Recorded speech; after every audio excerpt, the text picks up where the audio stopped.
dowladda Puntland waxay naf iyo maal u hurtay sidii loo heli lahaa dowladnimo Soomaaliyeed oo ku dhisan hannaan federaal ah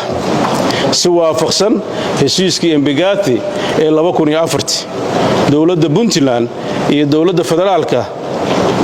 waxay horay u wada galeen heshiisyo aan hirgelin heshiisyadaas ayaa dhammaantood lagu gaaray is-afgarad tubta dowlad dhiska dalka nasiib darro ma jiro hal heshiis oo ka hirgalay bishii Janaayo 2023 waxaa xukuumaddu soo saartay go'aan muujinaya mowqifka Puntland ee dowladda federaalka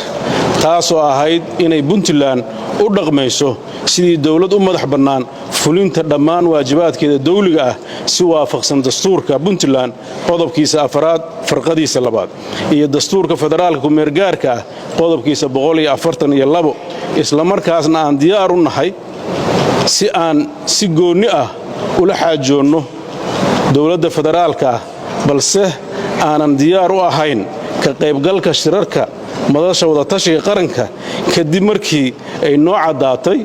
in madashu noqotay mid aan u adeegayn danaha ummadda Soomaaliyeed go'aanadeeduna halis gelin karaan wadajirka dalka Soomaaliya haddaba waxaan halkan ka cadeynaynaa in aan aragti ka leenahay xalka qodobada masiiriga ah ee dhamaystirka geedi socodka dowlad dhiska hannaanka federaalka Soomaaliya waxaan diyaar u nahay inaan dowladda federaalka si gooni ah ugala xaajoonno sidii loogu gaari lahaa heshiiska madambaysa iyadoo xukuumaddu ay magacowday guddi isugu jira xubno ka tirsan golayaasha dowladda ee saddexda ah iyo xubno madax bannaan oo khubaro ah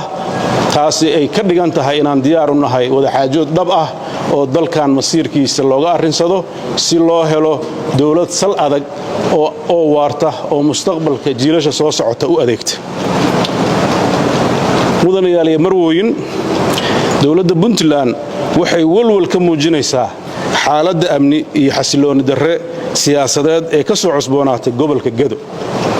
waxaan madaxda dowladda federaalka ugu baaqaynaa in ay ku kicin ficil la mid ah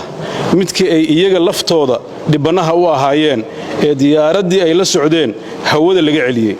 loo diiday inay gudaha dalka ku safraan ficiladii ay madaxda federaalku ay haray madaxdii ka horeysay